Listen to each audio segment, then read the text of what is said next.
and I am here today with Larry Evans and Tim Locklear, and we are very excited to have you on the show, Tim. How you doing? I'm doing great, actually. Thank you for asking me to do this. It's always great to talk with fellow actors and artists in the community. It's going to be fun, I hope. It is. And I always try to think, when did I meet the person we're interviewing? And I'm drawing a blank. Like I feel like I've known you for a really long time, and I just don't remember the first time we actually were introduced. I can't remember the first time we were introduced, but I had two jobs assigned to me when I first went to Raleigh Little Theater. I had been in touch with Haskell for some time, trying to get involved at the theater. And I was added to the play reading committee in 2009. I think for the 2010-2011 season. But at the same time, Haskell put me in touch with Sean Smith, who was directing Veronica's Room, and he was looking for an assistant director. I remember. And I interviewed with Sean, and he hired me to assistant direct Veronica's Room, and that was the first time. So that was the first time I did anything. And ironically, the first person I ever met when I walked through the doors at Raleigh Little Theater downstairs in this green room was Scott Ray. And we've ended up being best friends. So it's been great. Wow. That's so funny. I remember you at the auditions now of Veronica's Room. That was a very interesting show.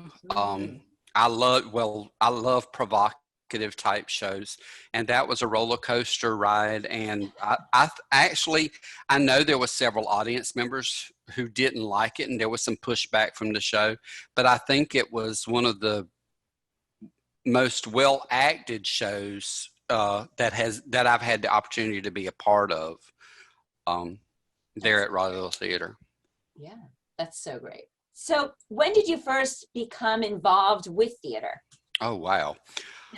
I have tried to remember when I've always had a love for reading. And in the 8th grade, we had a semester that we could take drama.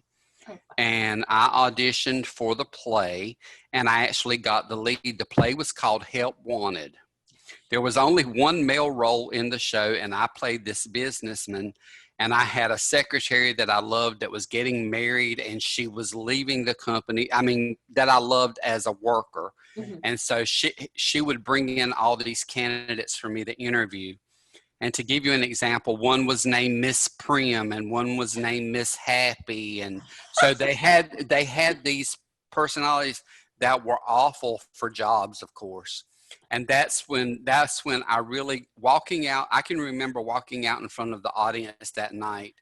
And for those of us who have acted or been involved in the theater, that feeling that you get back from the audience when you make someone laugh, I was bitten immediately and just fell in love with being on stage. That's great. So after high school or college, what's the first show you were in or you directed?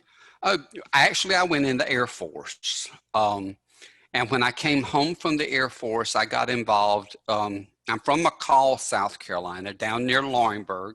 And the closest theater company, well, there were two. One was the Marlboro Players, which was in Bennettsville, South Carolina, and Encore Theater, which was in Laurinburg, North Carolina. And I became involved with the Marlboro Players. And the first show I got involved with after that, other than while I was in high school, was I played Dr. Einstein in Arsenic and Old Lace. Great character to portray, and one of the funniest things I had to do was learn how to fall into a window seat in the dark. And the director wanted me to master it where when I fell in, that the window seat top would just close. And then while I was in the window seat, I would light a match and raise it up and come out with a match. It was hilarious, and it was so much fun. So that was the first show that I did, and then I went on a run at the Marlboro Players, doing several shows with the Marlboro Players. That's hysterical. I have claustrophobia, if that's the word. Mhm. I don't know if I could ever take a role where I had to actually be enclosed in a box, or like Or like Amy loom. Flynn in that Mhm. show, right? She was enclosed in that whole Mhm. mummy. I don't know. And the man who came to dinner. Yeah. Yeah, Mhm. yeah. The funny thing about that story, and Jim, in fact, before the interview, Jim was talking about, because I always talk about the games that people want to play during productions. Oh. And they always threatened to put an egg in the window seat when I would fall in, Oh. the actors and stuff backstage. And the director heard about it. And, that's just something you don't do. Think about the costumes and things like that. Right. But it was a lot of fun. So, Oh, that's great. That's great. Did you ever have a mentor? oh, yes. Oh, yeah. Oh, tell us about Oh, it. yes. Actually, she directed Arsenic and Old Lace. She is the person who I credit with all of the majority of my theater knowledge, because I did not go to school for theater. Mhm. When I came home from the Air Force, Joanne Bastian was the director. She is kind of unique, if you don't mind me telling the story. Not at all. She had just arrived in Bennettsville. They were building a paper plant, Willamette Industries. And she and her husband was a vice president for Willamette Industries, and she was involved in theater and immediately became involved with the Marble Players. And they were there for 4, maybe 5 years. And Joanne had worked in New York on Broadway. She had gotten her master's from Columbia University in New York. So she sort of took me under her wing when she saw my love of theater. She cast me as Donald Marshall III from Marshalltown, Long Island, in Irene, which is a show I love. Did you have a Long Island accent? The best Southern Long Island accent I could get.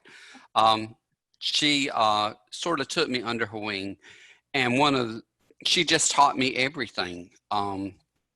She taught me the art of acting, and she saw what I could do, and she gave me my first opportunity to direct with the Marble Players. Oh, good. She had shared the script, Still Magnolias, before the movie ever came out, because she would go up to New York and she had seen it off Broadway. And she said, I know you'll love this show, from our conversations. And she gave it to me, and I just fell in love with it. And the opportunity came for the Marble Players to do Still Magnolias. And she and her husband had a trip to Belize, and she went to the board of directors and said, I can't direct this show because I'm not Southern. And if you want the right person to do this show, you should give Tim the opportunity. So she gave me that opportunity, and Still Magnolias was the first show I directed. So, Oh my goodness. and there I was bitten again. So, Have you ever gotten good advice from someone about directing? Joanne told me you had to have a passion. You had to have a feeling about the show. She said, you don't have to love it. You can hate a show and still direct it, but you have to have some sort of feeling to make you move. That's one of the best pieces of advice. Granted, I have picked up advice from just working with people like Haskell that I worked with, for 5 years, stage managing and watching what he would do. Seeing fellow directors, I love going and sitting in people's auditioning and ask other directors. I've done it with Patrick several times, David Henderson, different people, just letting me come in and watch, because you can learn so much from just observing. And I don't mind stealing it from other people. Right. If it's going to work, I'm all about that. Yeah. So, Oh, and yeah. that's why I'm always happy when younger people want to know about directing. Come sit with me. I want them to be able to do what Joanne did, because Joanne told me when she left, she said, Tim, she said, if I could give you a bachelor's in theater, I would. She said, if I could, I would. I said, well, sometimes I get emotional because she got Alzheimer's. Wow. And she passed away 4 years ago. But She told me, she said, you know, if you want to, I said, I can never repay you for everything you've done for me. And she said, all I ask you to do is pay it forward. Oh. And so every day I try to honor her when I'm in the theater, to let, you know, whether it's with students or fellow actors or, you know, production team, I just want them to understand, just because that's what we're in it for, is Right. just for the love of the art. Right. Well, she sounds like a wonderful woman. She was. Do you have a favorite theater actor or film actor or theater director you like the most? I have several. I fell in love. I guess I can tell little stories. Everybody who knows my Facebook page knows I love Heather Headley. I remember seeing her in Aida during previews before it ever opened. And I walked out of there and I told my husband, I said, she'll win the Tony this year for portraying of Aida. And she did. And just to see somebody in the kind of actor that I love is somebody that you look up there and you don't see the person. You know, we can talk about actors like Tom Hanks and Meryl Streep who just really become the character and embody who they are. I have a great admiration for Viola Davis. The 8.5 minute scene that she did in Doubt. Oh yeah. On the movie, that is just, that's phenomenal acting. Directors, I am a Spielberg fan when it comes to movies. I'm not, when it comes to Broadway, I don't really follow directors that much, so it's hard for me to say when it comes to theater directing, but there's a lot of actors that I follow. To see Andre Shields, am I saying his name correctly, in Hadestown? Not Shields. What? Oh, I'm sorry, I messed up his name. After all these years, and he's 80 years old, and I got to see him in Hadestown. That was phenomenal acting, to know that that's what he has been doing for years and years and years. And if I'm talking too much, tell me. Oh, no. Not at all. Not at all. Did you yourself have a worst audition story, or do you have one as a director that you want to share? The one, I can tell you one of my audition stories at Raleigh Little Theater, which I still think is the worst I've ever had. I remember when I first got here, this was before Veronica's Room, I went and auditioned for Rod and Nancy Rich for Lend Me a Tenor, and I was god awful. It was terrible, and I was so embarrassed to walk out of that audition. And I know Rod and Nancy probably don't even remember it. I don't think I've ever told them that, but I remember I just felt awful for that audition. As a director, there are several people in this town that can tell this story, and I can only tell it in an edited version. It's one of Scott's favorite stories. Scott Ray and Bunny Saffron love this story. I was auditioning for Spring Awakening. We all know that Spring Awakening has subject matter that is absolutely needed to be told, but we had one gentleman come up. I don't know where he found the monologue, but I don't even know if it was a monologue, but it was one of the most vulgar type of monologues you ever wanted to listen to, until we all just sat there. And you have to sit there as a director with a straight face. And finally I said, thank you, and the actors behind him, because I have open auditions, they were just horrified, some of their faces. And that was probably, as a director, that was one of the worst auditions I've ever been a part of, because we all know there's etiquette, and I don't mind language, but this was just vulgar, and it was uncalled for. Wow. Huh. What's your favorite show you've been in or directed, and why? Ooh. Okay. Like picking your favorite child. Yeah, they are. That's true. I mean, we all like. I'll start with the acting first. I love doing Irene as Donald Marshall. I was a lead. That was one of the few leading roles I had and was able to sing. Um, I've played Finian in Finian's Rainbow. I was 24 years old playing a 70-year-old Irishman. And yes, Kathleen, I worked hard enough I could do the Irish brogue. That's amazing. So that was with the Marlboro Players. And it might sound kind of cheesy, but I think playing the Tin Man in The Wizard of Oz for the kids with the Encore Theater, because I thought I wanted to, of course, everybody thinks they want to play the Scarecrow because Dorothy says she misses him the most. But the Tin Man, when I got to the meat of it about him not having a heart, when he is the one that has the most heart, I knew I was cast correctly. So I loved playing the Tin Man. I have to tell you though, that's so funny because in college I was in The Wizard of Oz and I wanted to be the Scarecrow, even though I was a female. I really wanted to be the Scarecrow. And it was because, not necessarily because Dorothy missed him the most, but because he got to fall down a lot and he was very physical. And I was like, oh, I can do that. So I got Glinda the Good Witch. I had a beautiful costume. Yeah.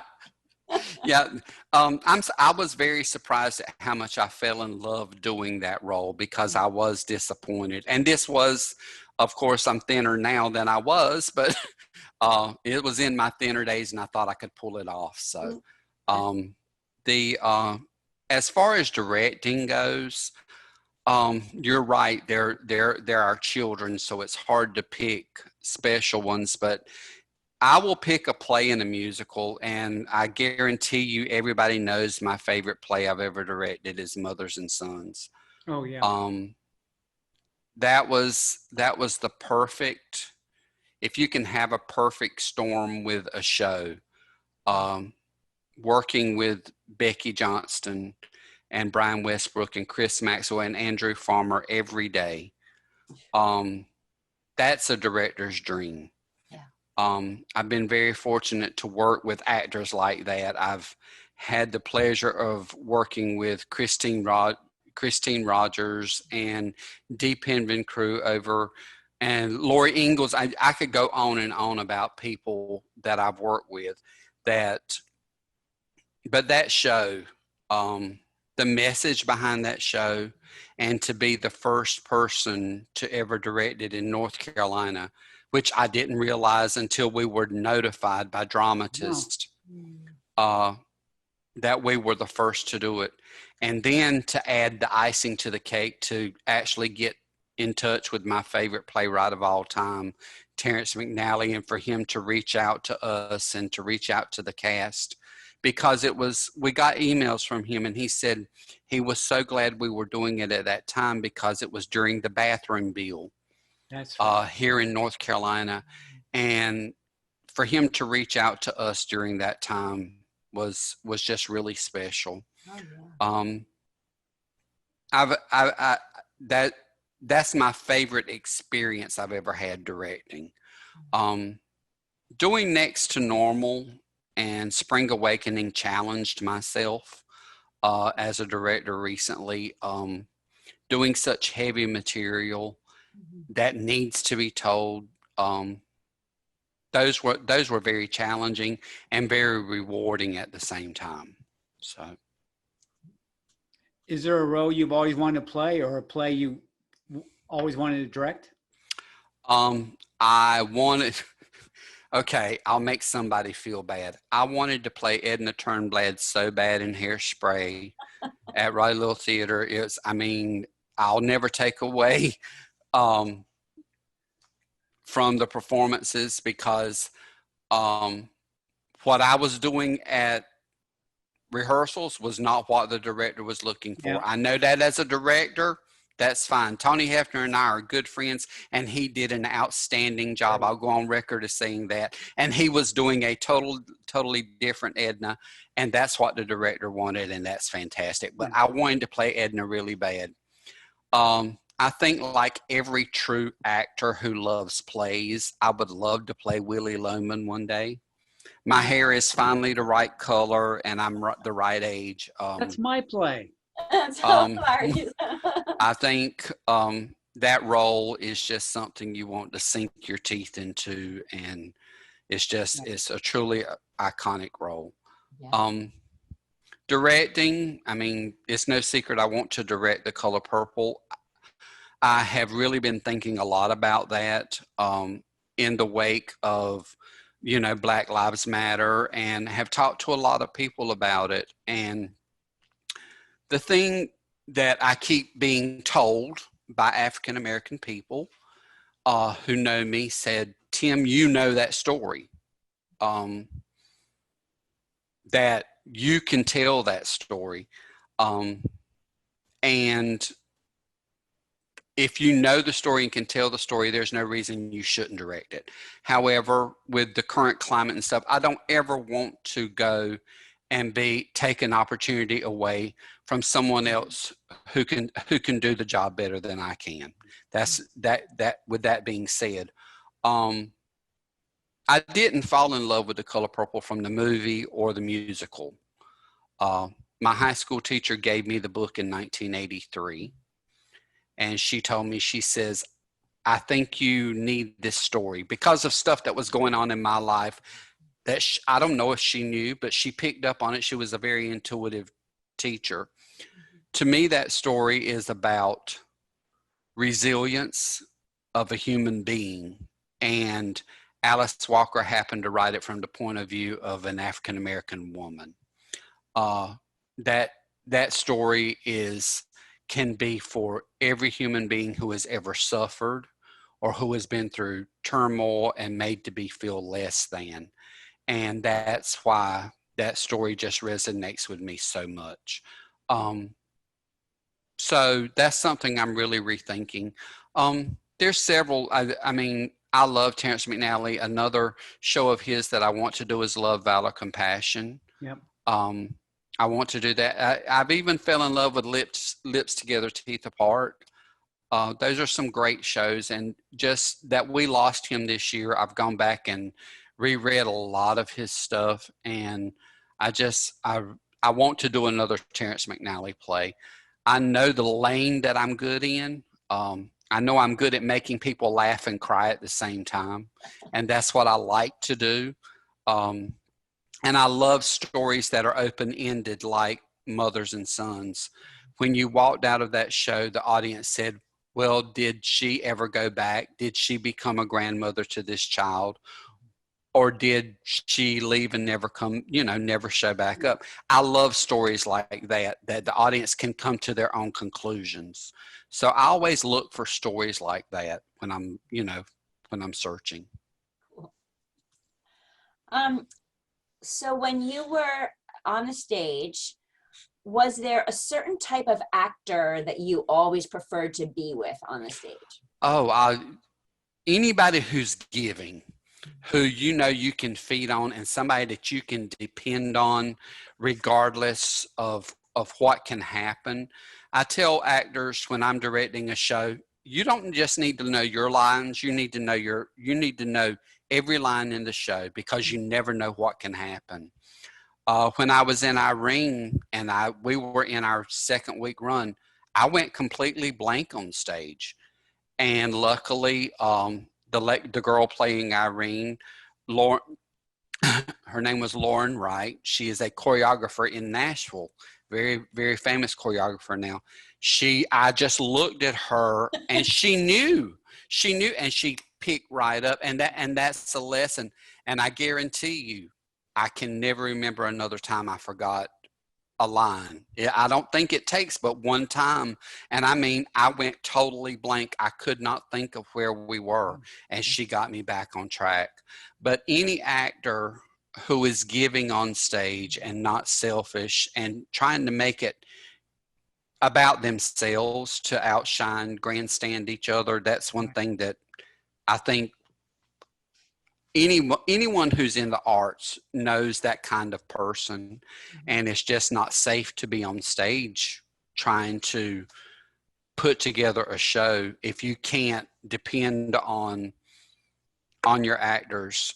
Doing Cinderella, I had so much fun because I had Tina Morris Anderson, and I danced with Allison Lawrence on stage, and we had our little jibs we would whisper to each other just to that's the fun. And we can talk about Dennis and Tim all day long, some of the stuff, and that is fun.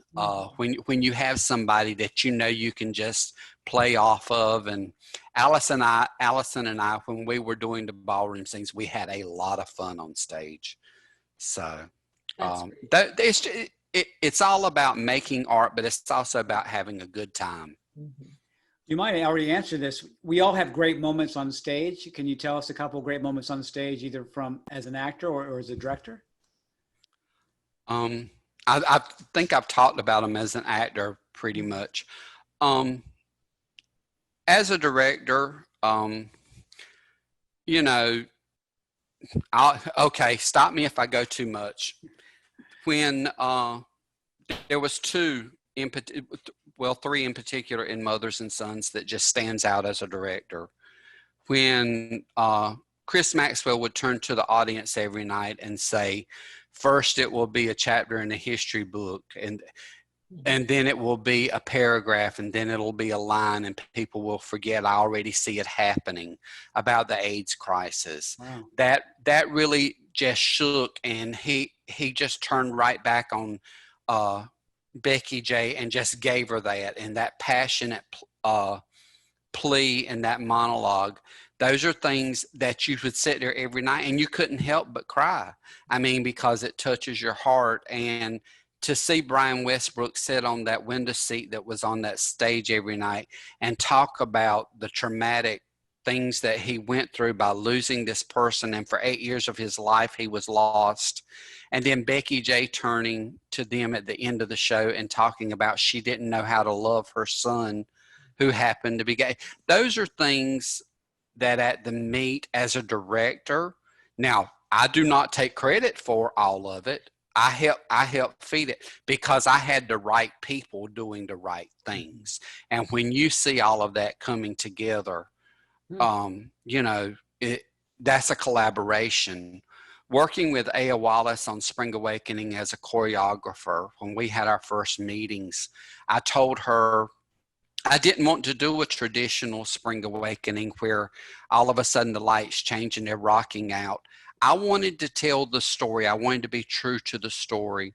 And her beautiful choreography, and in the opening of Act 2, when we did the cherry choreography, just seeing things from that you could only imagine from your brain, and collaborating with these artists and seeing it come true on stage is things that you just don't understand if you haven't been involved in it.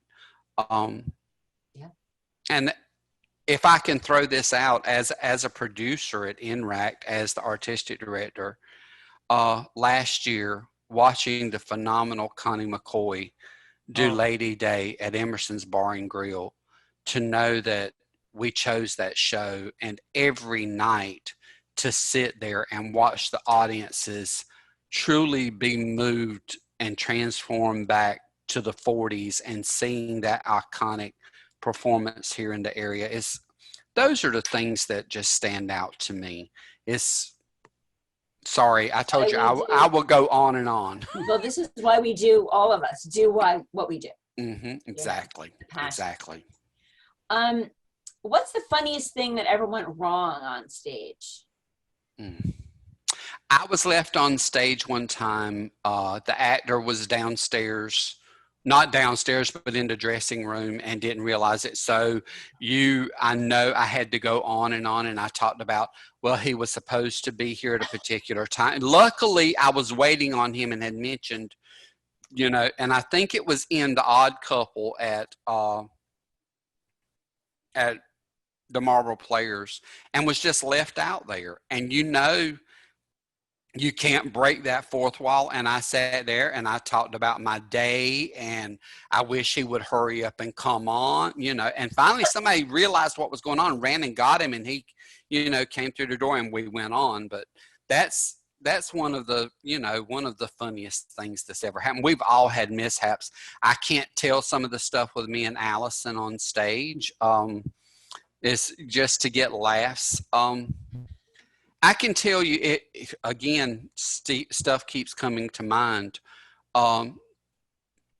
When we did the Tim and Dennis's, it was the last year I did Cinderella, and it was their 20th year being involved. And we had planned for Charles to hand me a scroll with a proclamation, and they had no idea that there was a proclamation about them doing 20 years of Cinderella. That I, as an actor, as King Darling, because it wasn't Tim, I had to do it as the king, that I could look at these two iconic people who had built these roles, and to be able to do that, that's something that I will never forget, because I was eye to eye with those two guys. And to sit there and try to say it, I got choked up. I'm tenderhearted anyway, but it was an honor for me to be able to do that. Those are things you just can't get. You can't explain. No. I was just thinking that all actors should come up with one line that we always say when the actor misses his entrance. A little wink to the actor saying, "Oh, he just said that line." And we know that the actor's getting played.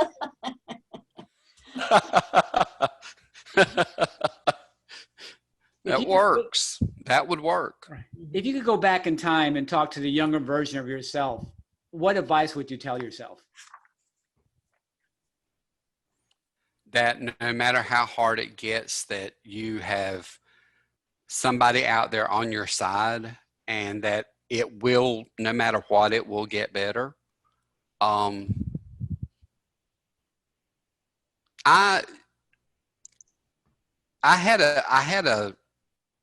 was very poor growing up. A lot of people don't know this about me unless they know me personally. And it was very hard. Sometimes I had a great mother who, raised me, and I'm not trying to get modeling, but I don't know if you mean theater or me as a person, but to know that you have people out there in your corner, and that sometimes you feel like you're the only person out there in the world. I would remind myself as a youngster, no, you're not out here alone, that there's other people who are in the same boat you are. You may not know them, but somewhere out there you'll find your tribe. And, theater saved me. Theater truly saved me. And people who don't, I've heard people talk about sports, and I'm sure sports saves some of those same type kids because that becomes their passion. But that's the one thing I would tell my younger self is it will get better, and you'll find your tribe. You'll find who you belong with. It's odd to think that some people say, "Well, I don't have any passions." It's like, why are you existing if you don't have a passion? I mean, I'm being a little silly there, but no, you're exactly right. I think everybody has to have that thing that they go to, especially in times like this, that we're all going through now. I don't know one person who would have ever imagined that we would be in a pandemic, and that we're not able to hug each other. I'm a hugger. I miss that so much. But I don't know how people survive. I'm like you, Larry. I don't know how people survive without a passion, without having a purpose. And what happens for somebody like me who grew up with very little confidence, you find one thing that you think makes you unique in a way. It doesn't make you a great actor, but it's like, this is what I did on my own. I played this part. I directed this play, or any type of art. This is my identity. I've done something that represents how I feel about certain things. Exactly. You almost answered our last question. I relate to that. Yeah. I relate to that so much.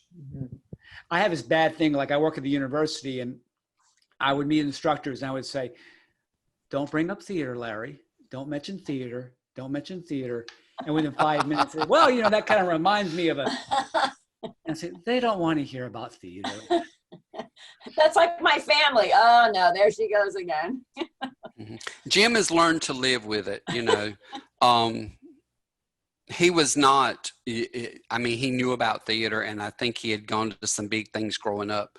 But one of the things when we met, he realized that, hey, this is a part of who he is, and he loves going, and he will participate the way he can. He will cook for our cast dinners all day long, but he will never get on stage, and I don't expect him to, because that's not him. But he has learned he's learned that this is a passion, and he's, you know, sometimes you could have people in your life that's not going to be a part of it, and that would be a big problem. So I'm fortunate that he understands, and because it takes several hours away from home, Right. we know that, and it could cause problems in your home life if you don't have that understanding person. And you're focused. You're thinking about the production all the time, and we're still trying to get Kathleen's husband, Mark, on stage. What you've almost said, what you said, answered this. What's the first thing you want to do when this pandemic is over and we can go out and hug people and be around people? I just hope we can hug people again. But the one thing I am going to do, God willing, and nothing happens,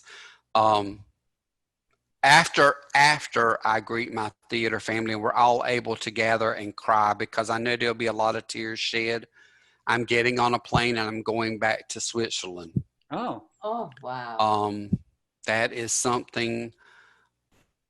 There was a trip of a lifetime. It was soul stirring for me.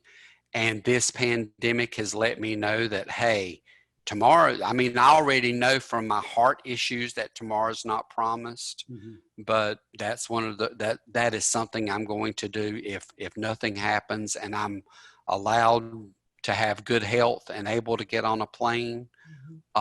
Because these past 2 years have been very tough with me, with my heart, and I want to go back to Switzerland, and that's what I'm planning on doing. Oh, I know. Fabulous. Wow. So. Wow. Well, Tim, thank you so much. This has been great. I hope it's been fun, and I hope I didn't get too modeling, because I know I love to talk, but thank you so much for the opportunity and just to sit and talk to two friends. Yeah, exactly. We miss it so much, and not being able to meet. So this is a great way Larry and I have of staying in touch. I know. You know. Yes. So thank you again. Yes. And I do look forward to seeing you in person, hopefully soon. Hugs. So, yes. Same. When do you think the next show will be done? You think there'll be a show this year? No. You want me to give you the answer that everybody says? I don't know. Right. Yeah, I hate. exactly. I mean, that should be the phrase of the year. This year is I don't know. And but vote. On it and vote. I don't think we'll be. Right. I'm hoping. Here's my hope, is that we're able to gather and do a show in March or April.